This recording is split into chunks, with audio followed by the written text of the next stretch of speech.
Ladies and gentlemen, my name is Juggernaut. Hello and welcome to Risen.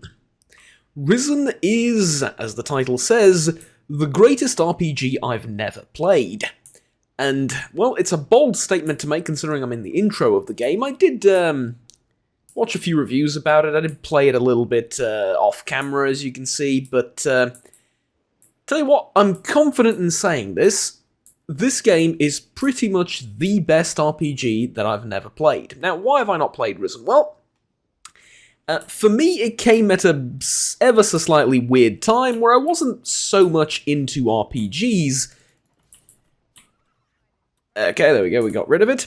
I was more into FPS games and strategy games at the time when the original Risen came out, and it was just, there were a lot of other titles surrounding its release, and honestly, I would say that it just never got the deserved PR. Part of the reason is because this game isn't your typical average RPG. This is much more an RPG in the old style of something like Gothic, which I have played. However, I actually didn't listen to what she just said because I was focusing on what I was wanting to say. But here's the thing. This is obviously not like Gothic, don't get me wrong. She might have just told me to go around this thing and not engage it in combat, but I, like I said, didn't listen. I was thinking about what I was going to say. So let's go and kill the wolf. Though I will say, if it's like Gothic, then the wolf will be a bit of a problem. Yeah, the wolf is going to be a bit of a problem, isn't it? Well, we got it eventually. I did lose a ton of health to it, though, unfortunately. But it goes to show something very important. That's a hungry wolf. I'm a dude with a sword. I mean, I got it, and this isn't on the hardest difficulty, but at the same time, it's a hungry wolf, and I'm just a dude with a sword that got shipwrecked. I'm no hero. I'm nothing special. I need to cook my own food, find my own medicine, heal myself, God knows how, because I'm not a medic, but, you have healing potions and stuff. You need to actually think about stuff. And my most favourite part about games like these is that in the world, when someone tells you, oh, you maybe shouldn't go up to that monastery because all the monks there are arseholes. This is, by the way, a feature in the game. I'm not making stuff up. There is a monastery in this game, and the monks there are indeed all arseholes. And you go up there, and the monks make you dust the floor.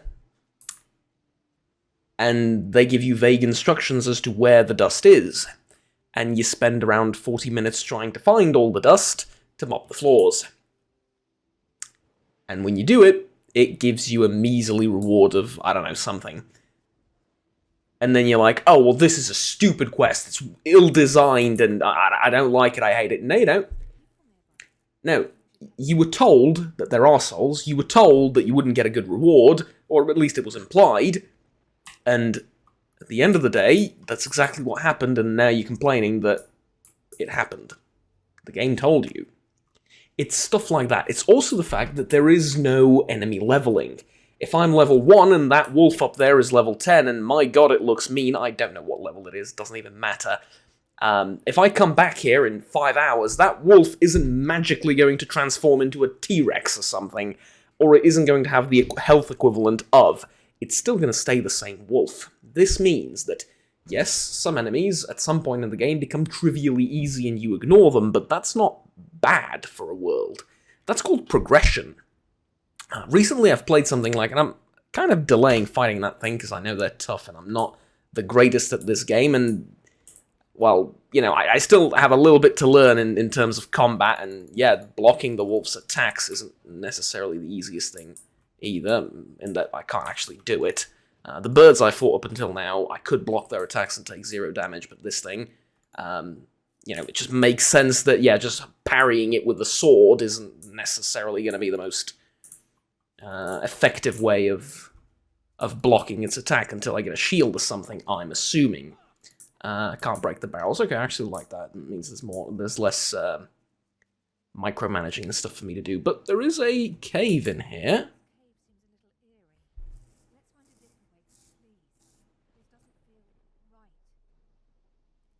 Yeah, I've learned from reviews and from experience thus far to listen to this game, and if it tells you go away from here, you're not ready, usually that means the game's right. But just to make a point, okay? Just to make a point of what I'm talking about, let's go inside the cave.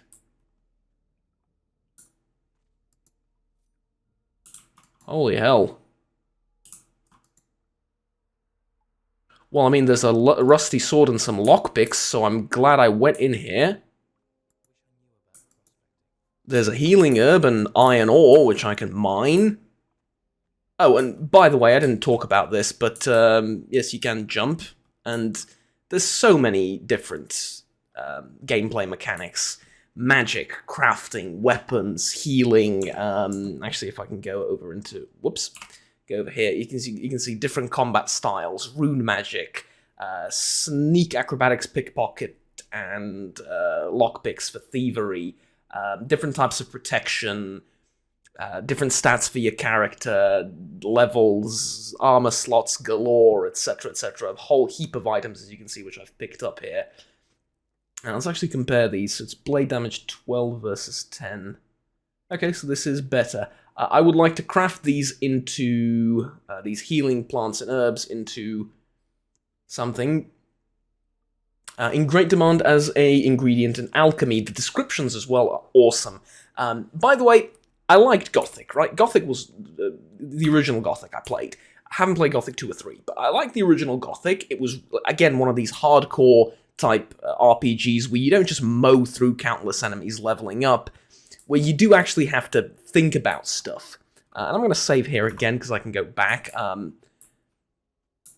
Were I playing this, I wouldn't go further.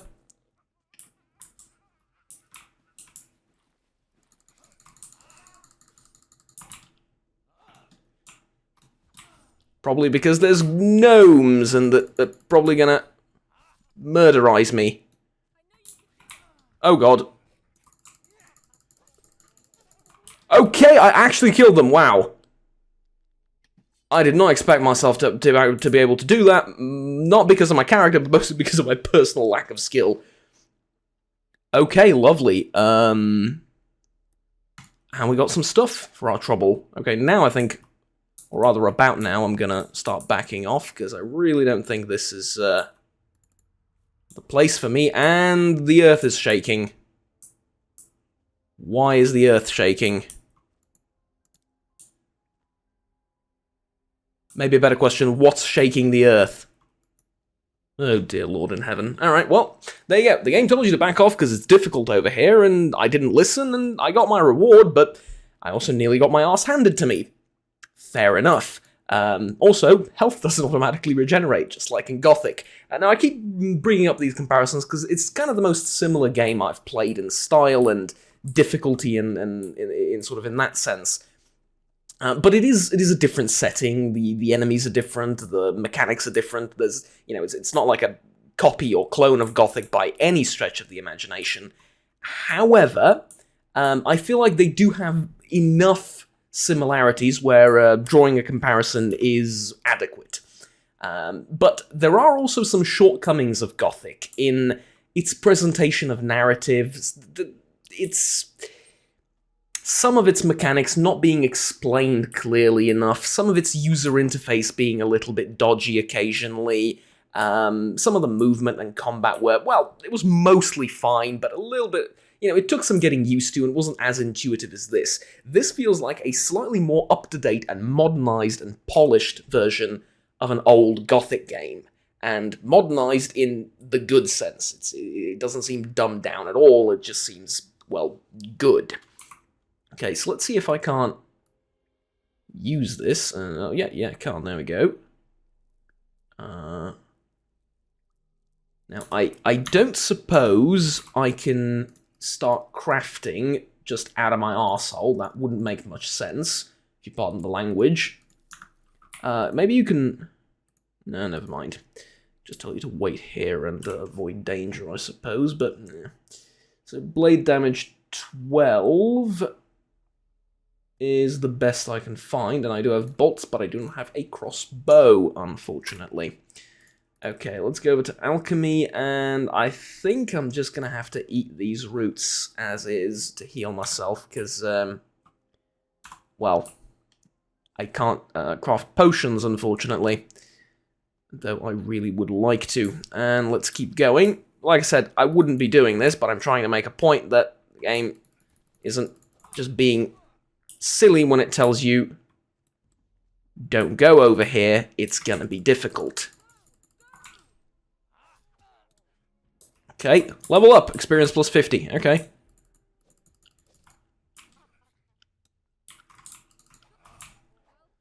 Okay, they're actually not that difficult once you get used to them. The attack patterns are somewhat predictable, and they don't actually do a lot of damage.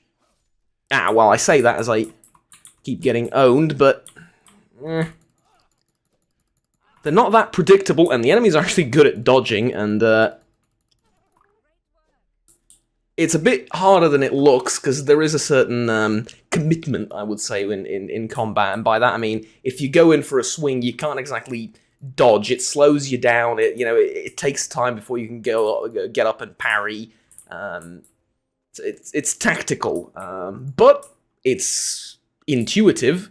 It's fine, and I don't have any problems with it. It's just it takes a little bit of getting used to, is what I'm saying. So plus I'm very focused on my commentary rather than my gameplay, so it will take a little bit of it will take a little bit away from, I guess, my experience. But I'm assuming.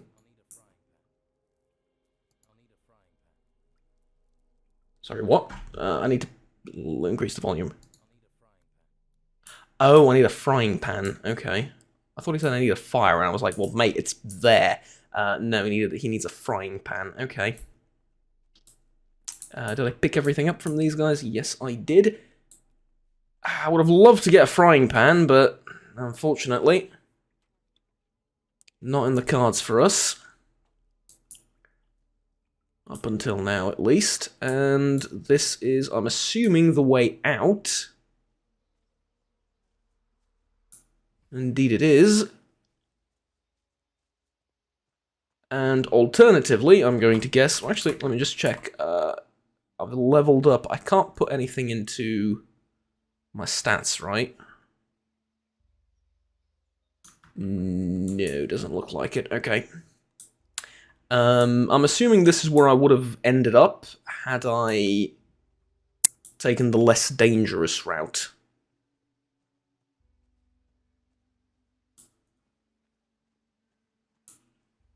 Or not. No, this is actually just another, this just leads back to the shipwreck. Interesting. Fair enough. Let's keep going. That way, I suppose there is another tunnel in the cave that I just visited that I could explore, and who knows, maybe I end up finding that demon that shook the earth or something. I don't know. But anyways, what I'm trying to say is this is very different to most modern RPGs, and in the best of sense, I just went. Yeah, I looted all these. I just went back. Whoops. Okay, I tend to do this sometimes. Unfortunately, I don't have a map because I haven't picked one up yet. Now, what I did notice one problem is that when you move to the map, there is. The mouse cursor also moves along with the camera and your character, so don't know if that's a problem on my end or something, but there it is.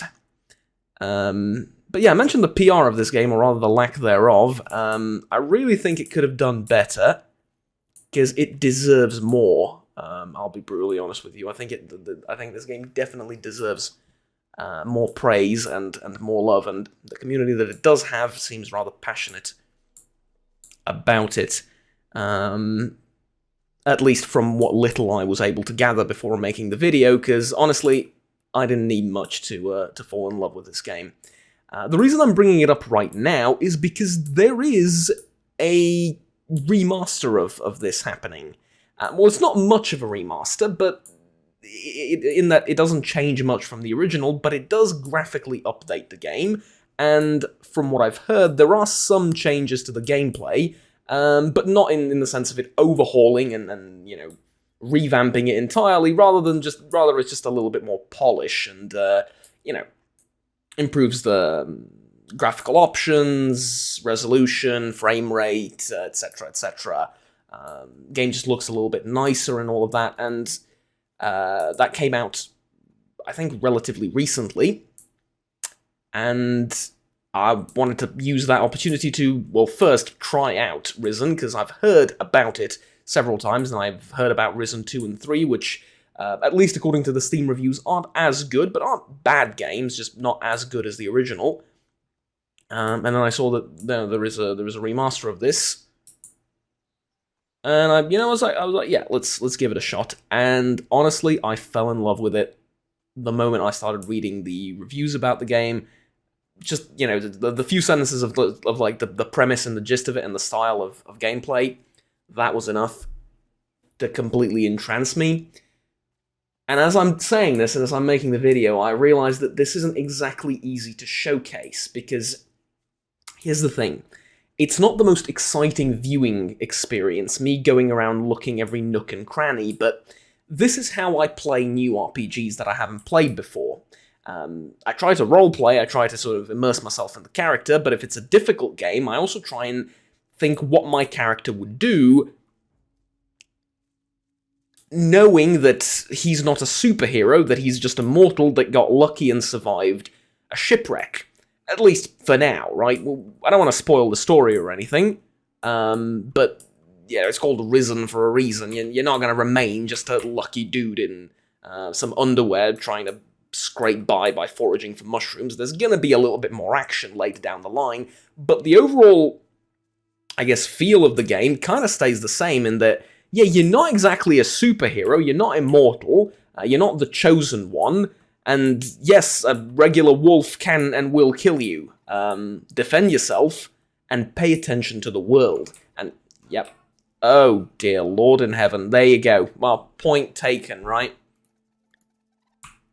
There you go. Alright, let's load back in and try and kill that thing.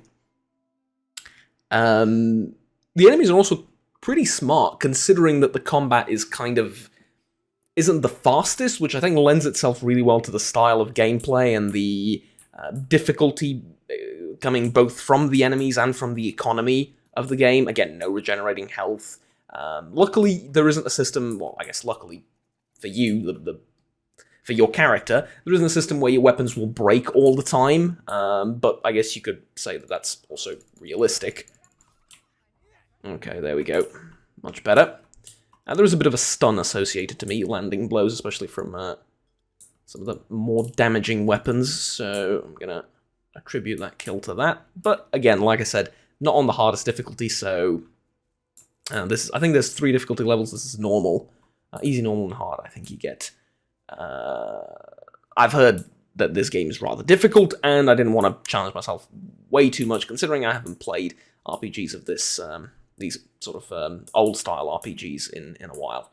I realize I say old-style, it's like 2000-something.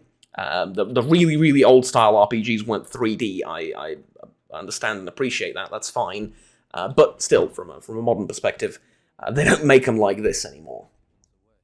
Which makes sense. I mean, these certainly do not appeal to the widest audience, but for the people that can appreciate stuff like this,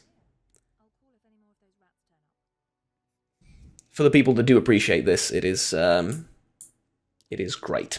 Now, again, I'm not paying much attention to what the character is saying because I'm focusing on my commentary, but once you do end up playing the game for yourself, if you do, or when I continue playing it for myself, I definitely will pay more attention, because it is of the utmost importance to actually listen to what the characters are saying, and listen to what you can learn about the world. Now, can I just keep spamming this to heal myself? I reckon I can.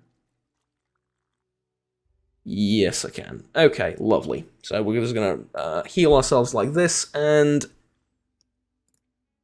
get a move on from here. But, yeah, it's really fun, and I say that as I'm washing my face for the 11th time in the barrel, but there is genuinely a lot of enjoyment to be derived from this, and I think it mainly comes from the progression. And I want to just say a few more words about that, and I'll end the video, because I don't want to keep it too long. I haven't played enough of the game to give you a more delicate review, but I've watched plenty of reviews, both of the remaster and the original. While the remaster hasn't changed much in terms of the game's content, but both of the original and of this, to tell you that that it's great, and it's absolutely fantastic. But here's the thing: I'm assuming this will also open the chest. Yes, it will. All right, lovely. Ooh, okay. Let's put this on 3. And I have my frying pan! Yes! Fear me, monsters of the deep! I have my frying pan. Now I shall be able to cook my own food, and none shall stop me. Progression. Recently I've played Fallout 3, A Tale of Two Wastelands, or Tale of Two Wastelands, specifically Fallout 3. And don't get me wrong, I loved Fallout 3. I think it's one of the best games. It's one of the games ever made. I'm kidding. It's probably one of the best Fallout RPGs ever made. I love New Vegas as well. Fallout 1 and 2 were great RPGs, but they were just very different, right? There was a different style, it was a different genre of RPG altogether. But Fallout 3 and New Vegas, I absolutely adored. And I think I've talked about this on the channel multiple times. I think I finished Fallout New Vegas like a dozen times or something, with a dozen different characters. And it was absolutely phenomenal. Like I said, love that game. But at the same time, in terms of progression, you get some of it in New Vegas, but in Fallout 3, there's less of it. And I'll explain why. Currently, my character is level 3. When my character was level 1, exploring the wasteland was difficult because there's Deathclaws, there's robots, but mostly there were mole rats and dogs, and yeah, they were pretty tough considering my character was level 1 and I had nothing in terms of equipment. Currently, in my save file, my character is level 32. He still hasn't finished the main quest line. He actually hasn't done all that many quests. He's done a lot of exploring, but he hasn't done all that many quests. And he's level 32, which is, up there in terms of Fallout 3. Doesn't have that many levels, as less than New Vegas. And it doesn't really matter, because now, when I go out to explore the wastes, I don't really meet dogs and mole rats anymore. I meet Yagwais and Deathclaws, and death robots and stuff. And the enemies consistently level up with me. That means that if the raiders I was attacking in the Super Duper Mart, actually the Super Duper Mart was, no, it was with the raiders, or that school were level 1 when I was level 1, now I'm level 32, they're level 32. And so are their weapons. They get better guns. The super mutants, and this is my least favourite part of the game right now, used to be just regular super mutants commanded by sometimes super mutant brutes, sometimes super mutant masters. Now, wherever I go, the only type of super mutant I can meet is a super mutant master or overlord. There's no regular super mutants in the game anymore. The world has completely changed to challenge me. On the one hand, I understand this, because it makes everything sort of a little bit more consistent. I thought I could chop trees here or something, or just sit down on it. Alright, lovely. It makes the challenge consistent. It makes for a more unified playing experience, because you don't overpower the enemies and then they don't get boring, but this isn't a CSGO online match where I want to be consistently challenged at my skill level. It's a role-playing game. If I've collected the best power armor in the game and the best plasma weapon in the game, what's wrong with at least some of the enemies being completely overpowered by me, like regular super mutants? If I've got this badass gear, then why does everything level up parallel to me at the exact same time? Generally speaking, progression in Fallout games and in modern RPG games is less rewarding, in exchange for a more consistent experience. Which of the two do you prefer? It's up to you. I'm not saying one is definitely better than the other and that there's no debate about it, but what I am saying is that, well, there's an alternative, and this kind of alternative, which we see in Risen, is increasingly rare. And honestly, I think that's a shame. So, Risen is kind of the direct opposite of that. Nothing levels up with you. These birds are going to still remain those birds when I come back here later in the game. And if I go to an area where there's super mutants, orcs, dragons, yeah, it's not going to be a level 1 dragon. It's going to be a dragon, and it's going to, you know, kick my ass. And I want it to. I want to pay attention to the world. And I think that makes for a richer RPG experience. It makes for a more immersive game. It makes you feel like your character matters, your decisions matter, and what you do and how you progress in this game very much matter as well. See, I've learned to fight these things a little bit better than when I was just, you know, spitting out half the ocean from my lungs from nearly drowning. And yeah, that's fine. I also picked up this sword. And, yeah, okay, I've been just playing for like about 30 minutes or so. I feel myself getting a little bit better. But how much more impactful is this going to be in 2 hours or 3 hours from now when I realise that these are no longer a threat and I can just one-shot them with my crossbow, because I really want to get a crossbow. Yeah? How much more awesome is that going to feel? Versus me coming back here and realising that it takes 4 shots from the crossbow to kill them because they've leveled up. As have I. There's no progression, and, you know, me picking up gear and stuff doesn't really matter that much anymore at that point. Or it matters. It doesn't matter as much. That's kind of the problem. But, anyways, like I said, both design decisions are valid. It's just a matter of what you prefer, and honestly, at this point, a little bit of variety as well. Why not have one and the other? Yeah? It doesn't have to be exclusively one or the other. You can like both games, or both styles of game, if you will. Anyways, that's been me, ladies and gentlemen, for this video. Thank you very much for watching. Like and subscribe down below if you enjoyed it, and want to stay tuned with the rest of the content that I produce on the channel. I haven't talked much about, or I haven't showed much of the game itself. It's a pretty slow RPG, generally speaking, but it's not helped by the fact that I want to look behind every bush. And most of the time, I feel like I really should look behind every bush, because I'm now fighting grave moths, and